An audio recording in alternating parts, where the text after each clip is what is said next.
Hi everyone, welcome to the first lecture, online lecture for J470.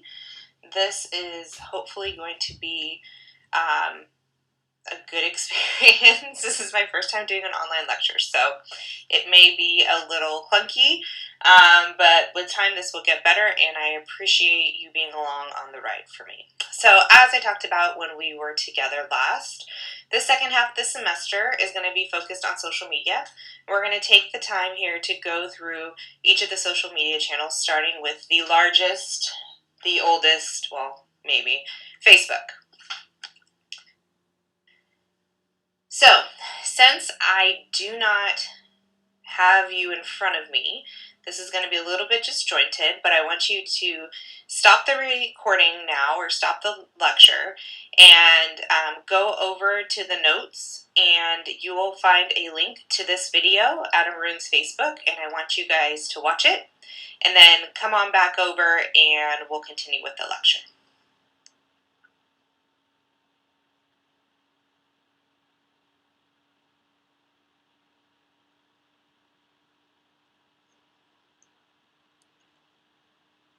Alright, welcome back. I hope you enjoyed that video. I like to start each of these out with a little bit something funny to kind of put it all in perspective. And usually if you were in front of me right now, what I would ask you is, how much would you guys be willing to pay for Facebook? Would you pay $5 a month? Would you pay $10 a month? What would you pay for Instagram? What would you pay for Twitter? Because at the end of the day, nothing's free. There's always a value exchange for everything we do in life. So just keep that in mind. When something isn't costing you monetarily, it's costing you in another way. It's not necessarily a bad thing where our society's built on a structure of barters and trade, right? And most of the time it's with money. But at the end of the day, this is a value exchange, and the way that they monetize is through your information and your marketing. It's scary as a user, but as a marketer, it is an amazing, amazing tool. So, alright, so let's start talking about Facebook. We're going to delve into this and to the basics, and we're going to start talking about who uses Facebook. So if you take a look at this, you're going to see that this is the key users of Facebook. This is across the board. This is not just America. This is international, so this is a lot of data. But this is the general gist of who is using Facebook. So as you'll see, there's a pretty much even split between males and females for Facebook. The largest the largest age demographic, as you'll see, is 18 to 49. So it encompasses two age groups. And actually, the fastest growing age group on Facebook is the 65 plus. For location, essentially everyone, everywhere uses Facebook. Income, education, location, it's everyone. So who is using Facebook? Everyone, everywhere uses Facebook. This is some age demographic. We like to say that Facebook is the old person's social media network.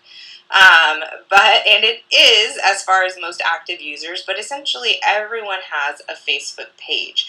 And it is growing rapidly among the older generation. And my guess is, after this shelter-in-place or safe-at-home situation that we're in right now, Facebook's numbers are going to grow exponentially with the 65 plus demographic, because this is the way they're going to be keeping track of their family, making sure they know how their grandkids are doing, how their kids are doing. So currently, users 65 and older are the fastest growing group on Facebook. Alright, so 3/4 of Facebook users visit the site on a daily basis. You'll see from this graph that, according to Pew Research, 69% of U.S. adults use Facebook. It is the largest and most widely used. However, close second is Instagram. And what we can see from this chart is that the top two are actually owned by Facebook. And then The third one is Snapchat, so maybe I should start including Snapchat in my lectures. And Facebook tried to buy Snapchat, but they did not sell to them. So they would have had the top 3 social media networks. YouTube is owned by Google, and Twitter is still independent to my knowledge.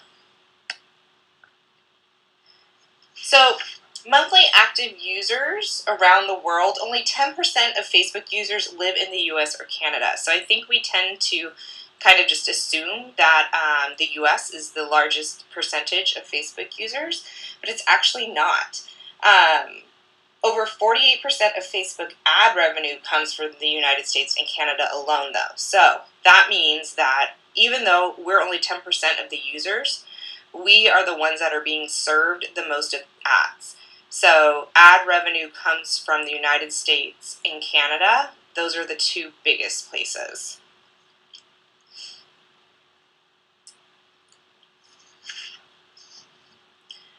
Why? Why are people using Facebook? So we looked at who, we looked at where, and now let's look at why.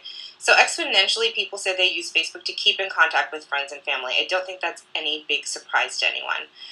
People also use it for entertainment with Facebook Watch and a lot of videos being played on Facebook now. To get news, a little frightening because we know Facebook is where fake news probably spreads the fastest.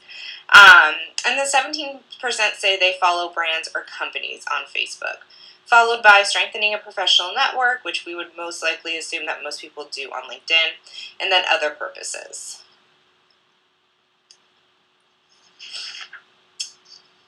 This is when people are using Facebook. So take a look at this graph for a second and tell me, when are people most likely to be using Facebook?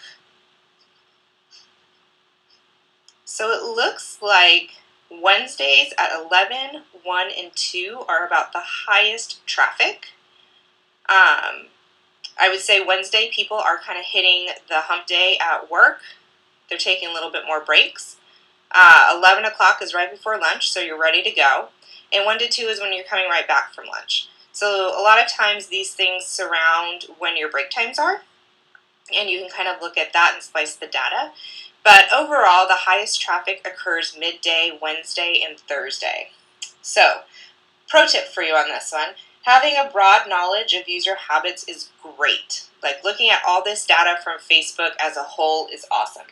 But having knowledge of your specific users' habits is even better. So even though I'm giving you this global data on Facebook, make sure to monitor your specific analytics as they may differ and adjust your strategy accordingly.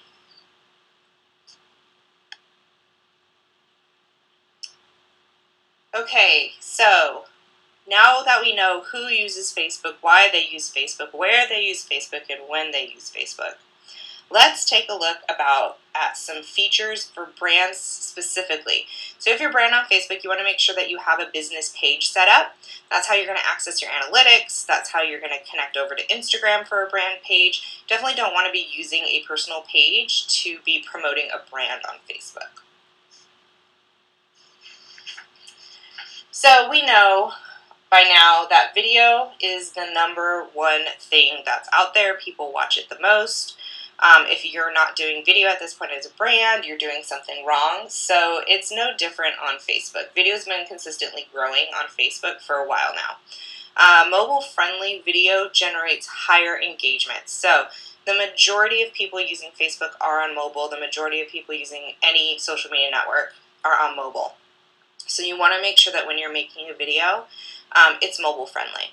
Users watch 85% of Facebook videos without sound. So that's almost 100%, 15% off, of people watch videos without sound. So that means when you are making a video, you really need to think about the subtitles, the cards on there. You need to be telling people what's happening and what's being said. You can't be relying on the audio. Facebook users are 4 times more likely to watch live streams than recorded videos. So I have a bit of a theory in that Facebook is really trying to push their live. So they tend to push it up in the feeds. They tend to promote it more, but it also appears first, just like Instagram. in your stories section. So we'll talk a little bit more about Facebook Live and some best practices in a minute. And finally, Square Facebook videos get 35% more views than landscape videos, which is kind of weird, but Facebook, again, is like an older crowd. Square is kind of more where it's at. So just keep that in mind. And a last little fact that's not on the slide. Video ad attention is 75% less for ages 18 to 24 than it is ages 65 plus. So remember, keep in mind who your market is. If you're marketing to people 18 to 24, you want to keep those videos short and catchy.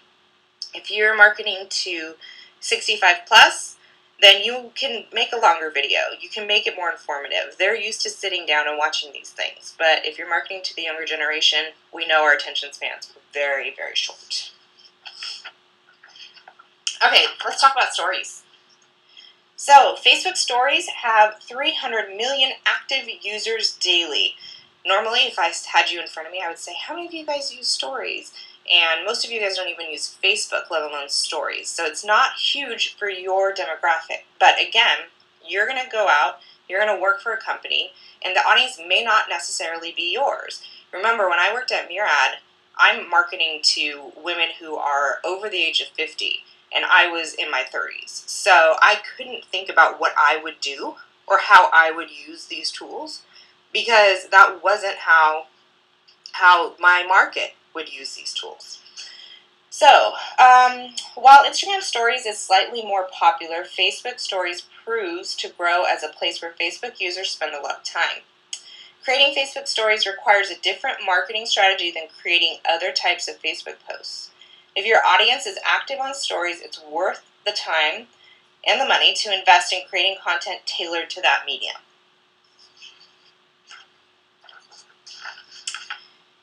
Facebook Live. So we just learned that Facebook users are 4 times more likely to watch a live than a recorded video. So let's talk about doing a live. We will be doing a Facebook Live with Chris Ruby of Ruby Media Group. She's out of New York, and every year she guest speaks to my class through Facebook Live. Check the calendar for that date. We will be still doing it this year. And you can see a Facebook Live in action. But let's talk about a few different best practices for Facebook Live. So before you broadcast, you want to make sure that you're building anticipation for your live broadcast. You want to be talking about it, you want to be advertising it, get people to show up to your live. You want to solicit questions ahead of time. This is something that Chris has asked me to do this semester, so you'll see this coming up pretty soon. We want to have questions ahead of time. It's great if you have people primed to just pepper the person who's doing the live with questions, but most of the times that doesn't happen. So getting some good questions ahead of time will make your live a lot better. If you don't have a network where you can get questions, then make up some questions and have those prepared and ready to go for when you do your live. Make your broadcast discoverable, and please, please, please test your data or Wi-Fi connection. This is the killer. You have to make sure that you have a strong Wi-Fi connection. During your broadcast, give people some time to join, because they tend to pepper in. Once people start seeing there's a live going on, they'll start to join. Interact with your viewers. Manage the conversation with pinned comments. Broadcast for longer periods of time, at least 10 minutes. So the longer you broadcast, the more it gives people the opportunity to see that you're going live and jump in and participate. And then signal the end of your broadcast. So once you're coming up to the end, make sure you start to talk about, okay, we're getting to the closing, this is the last question I'm going to take, etc., etc. After you broadcast, save the video, update the description, and it will live forever on your Facebook page.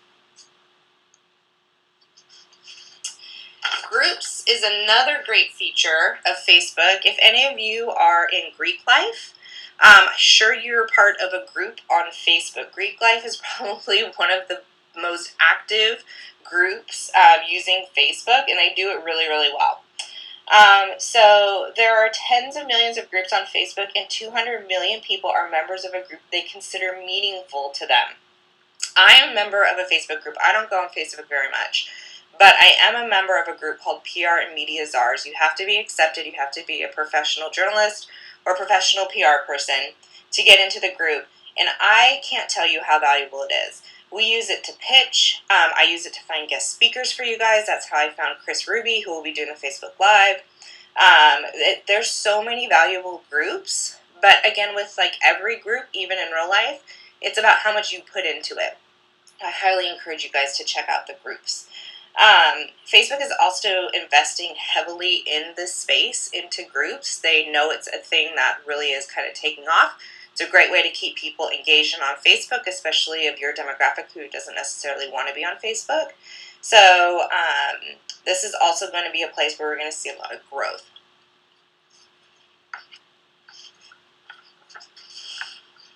All right, so customize your page. On Facebook, you can narrowly customize your page.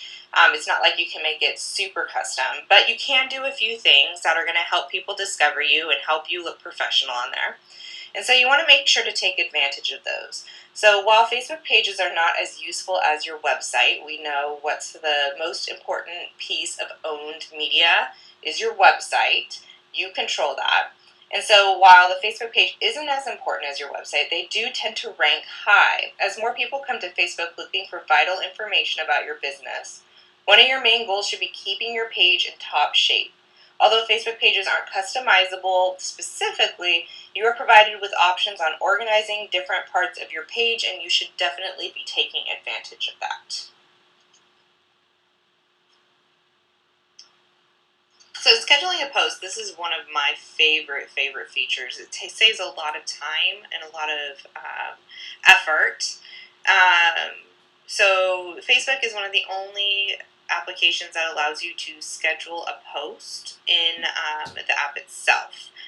You can also use a schedule the post through third-party apps such as Hootsuite and CoSchedule, but I find that doing it through the app itself is the best way to do that. However, please keep in mind that when you schedule posts out, if something were to happen, like there is a national emergency, like a COVID-19 coronavirus stay-at-home thing, that you make sure to pull down those scheduled posts. The worst thing that can happen is there's some sort of tragedy like 9/11, and you have a post go out that's like, oh, want to be the cutest girl in school? Use our makeup palette. It's insensitive. People know you schedule posts, but they don't care, and you're going to get ripped apart, and you're going to have to go into crisis mode. So scheduling posts is great, saves a lot of time, but just make sure that if something happens in the world, that you are pulling those posts down immediately and waiting to test the waters to see when it's appropriate again to use. All right, audience targeting. So we know that Facebook controls the newsfeed, and usually it's not in a brand's favor. So if you want to boost your newsfeed exposure, then you can improve organic visibility through the platform's audience optimization feature. You can specifically target your audience based on their interests, which is fantastic. Doing so creates a massive opportunity to optimize your content and your page for engagement. So this is a great way to target specifically your audience by interest, and it's going to help you get seen in the newsfeed.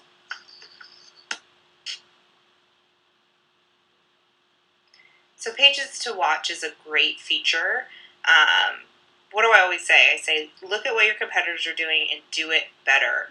With Facebook Insights, the Pages to Watch feature allows you to keep an eye on your competitors' pages so that you can compare engagement, activity, and audience growth.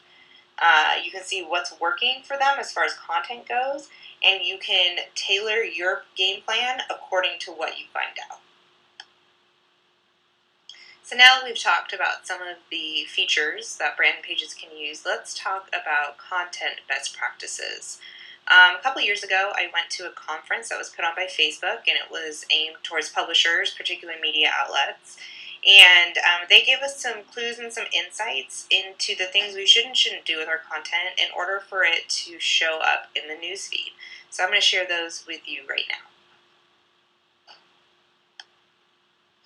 Facebook designates 3 publisher principles for people who are publishing content on this channel.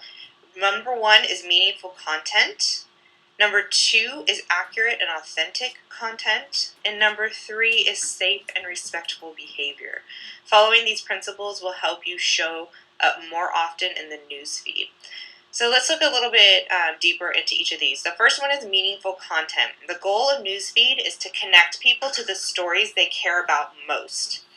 Facebook says they are not in the business of picking which issues the world should read about, but they are in the business of connecting people with the stories they find most meaningful. Number 2 is accurate and authentic content. People want to see reliable and credible information on Facebook. Facebook says posts people consider genuine so that they will rank higher in the newsfeed. And stories people find misleading, sensational, or spammy, we will make sure people see less of those in the newsfeed. And finally, safe and respectful behavior. Facebook has developed a set of community standards that explain what type of content is and isn't allowed on the service. So if you are interested, if you think you have something that might be questionable, make sure you go and find Facebook's community standards and read through them. So to review, the 3 publisher principles for Facebook are 1, meaningful content, 2, accurate and authentic content, and 3, safe and respectful behavior. Pro tip, when I do a review like that, it's probably because it's going to be on the little quiz that I have you guys do now.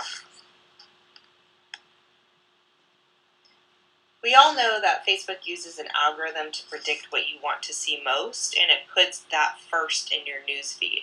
However, the algorithm specifics are top secret. But here's what we do know.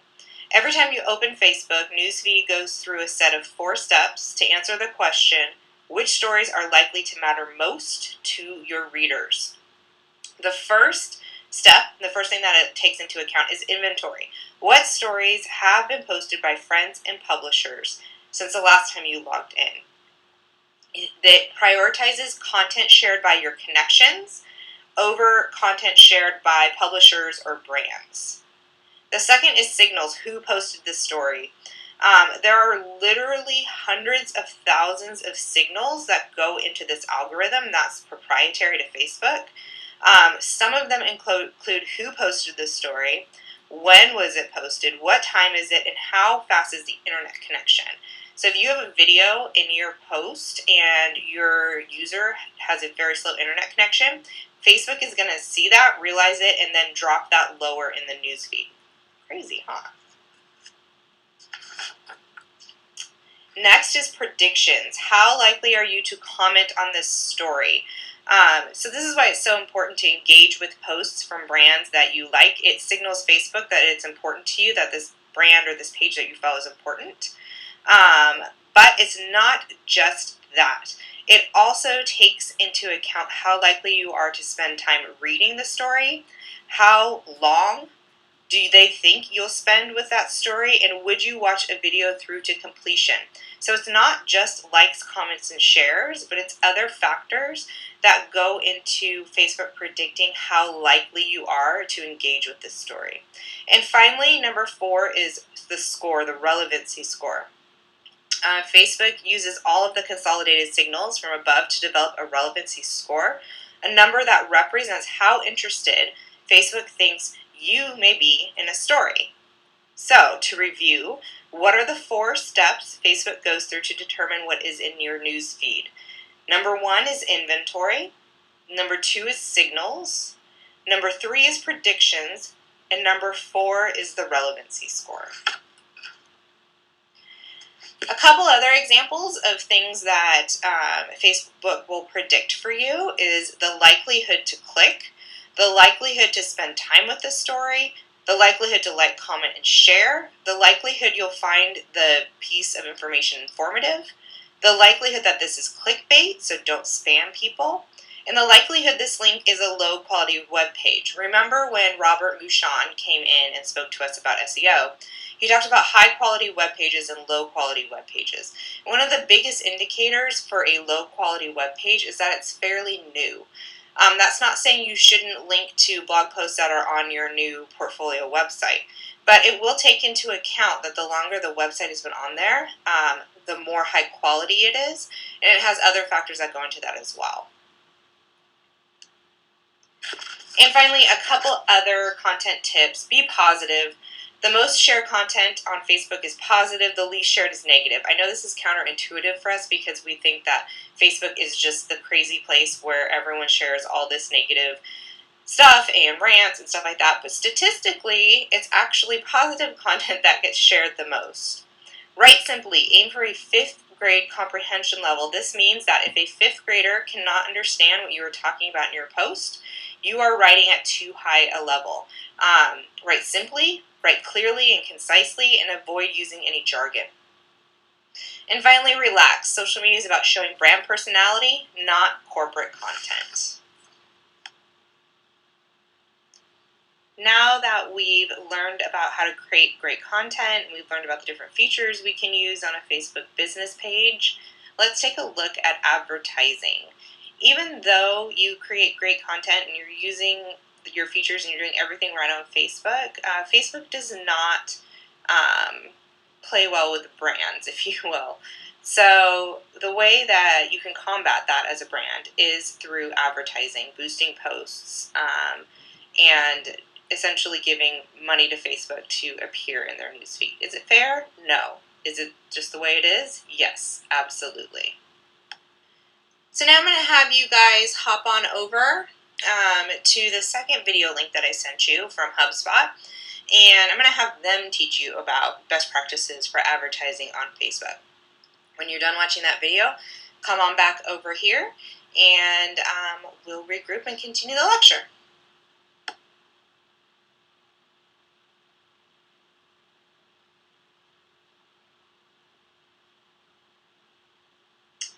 Welcome back. I hope you guys found that interesting and valuable. HubSpot is such a great place to keep up on digital media and social media.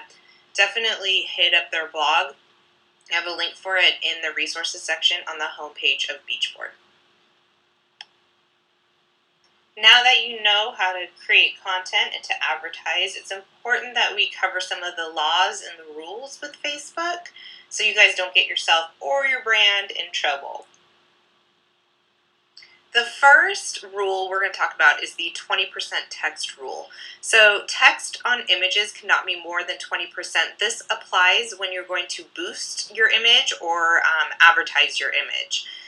Also, images cannot contain misleading elements such as a play button. So if you do a screen grab of a video and it has a play button on it, but yet when you post it as a post and you click on the image and it doesn't automatically play, Facebook considers that misleading.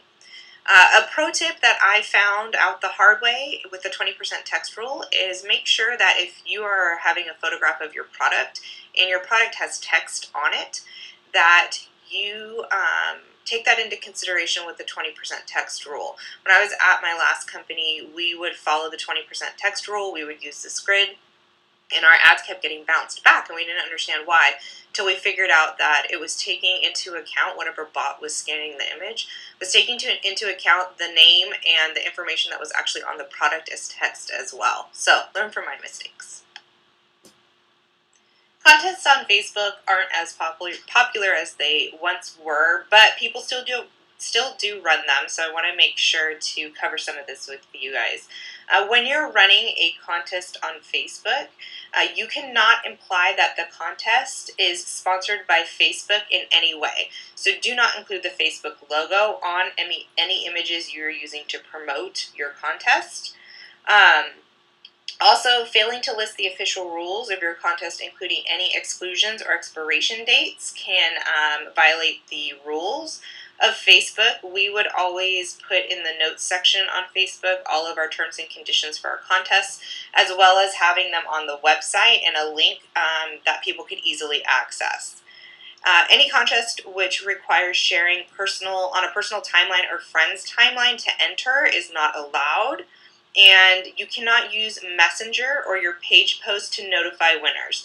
So the key thing with contests is that it's best to use a third-party app to manage your contest. This usually has a cost associated with it, but it really lessens the liability for you guys, and it's really more about that third-party company making sure they're up to date on all of Facebook's contest rules and making sure that you are compliant with that.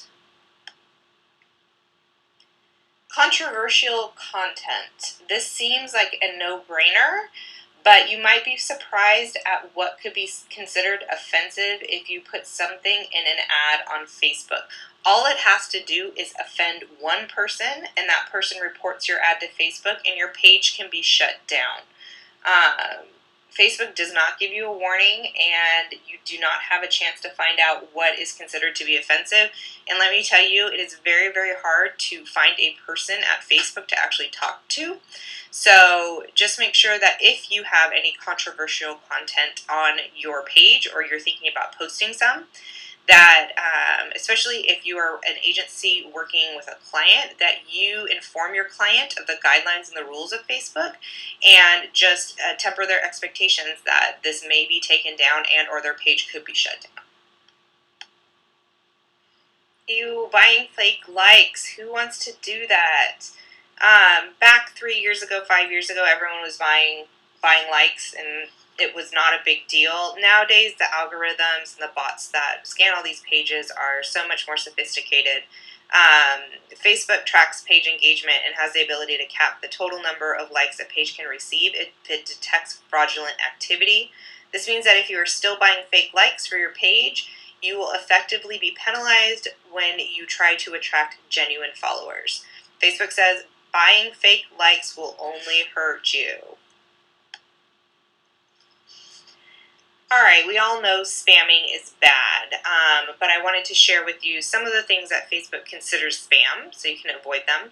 Spamming can involve any of the following behaviors: sending friend requests to people you don't know, sending private messages to people who are not your friends, posting your link repeatedly on other people's threads, promoting yourself in other groups and pages without reason, and spammy posts such as share to tell Facebook not to charge users, or clickbait posts and videos. Now let's wrap up this lecture by talking about some analytics. We know that Facebook has really great analytics, and we also know that you looking at your specific audience analytics is going to be super important to having the best Facebook strategy. So let's go. Facebook has some of the most in-depth analytics out there, but it's a rabbit hole, and some companies have whole statistical teams dedicated to social media analytics. So the place you're probably going to spend your most time is on the overview page. This is the top line analytics for your Facebook page, and it really just gives you a good broad view of what's going on. Next, you can look at your likes and see who's liking your page, when they're liking it, and where they're from. You can look at your reach, how many people are being reached by your content. Reach will always be your largest number because it is the total number of people served any activity from your page. The next is visits. It's the number of time people visited your Facebook page and from where. You can also deep dive into your posts, find out when your fans are online, find out how successful your posts are, and also look at the top posts from the pages you watch to see what they're putting up there. And finally, you can take a look at the people. The demographics of your fans are here.